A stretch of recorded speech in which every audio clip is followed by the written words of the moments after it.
This is the Hoff Time Report with Idaho Freedom Foundation President Wayne Hoffman, one of Idaho's most respected, influential public policy voices. Welcome back to Hoff Time. I want to congratulate members of Idaho's House of Representatives who voted 57-13 Wednesday against a bill that would have allowed the continued funding of social justice programs on our state's higher education campuses. Now, the real work begins. Lawmakers must still pass a budget for Boise State University, the University of Idaho, Lewis Clark State College, and Idaho State University. Radicalism has very much infiltrated the college system, and the cost to Idaho taxpayers and students is easily more than $20 million.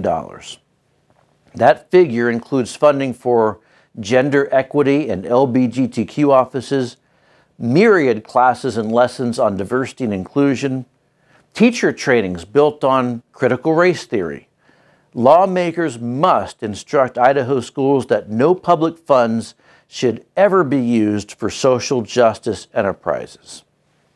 Now, the words, the public funds restriction, it's very important, as these schools operate on several baskets of money from many sources. No public funds means it doesn't matter whether the money comes from state or federal taxpayers, student tuition or fees, or in the form of a grant from Coca-Cola, Disney, Delta, Starbucks. It doesn't matter. No state institution should be engaging in the promotion of social justice dogma. Lawmakers should also ensure that state taxpayers are no longer forced to subsidize the extreme left-of-center programming on government-run radio stations. That includes National Public Radio-saturated Boise State Public Radio and KAISU in Pocatello.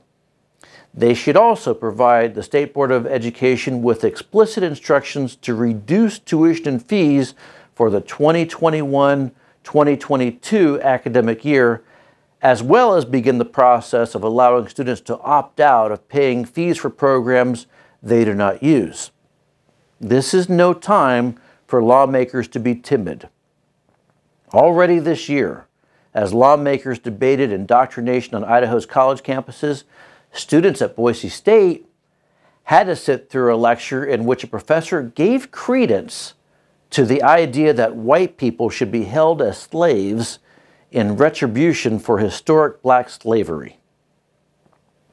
Forgetting for a moment that this is a fact, that both blacks and whites have been victims of slavery, why should any college professor give a second of credence to that idea?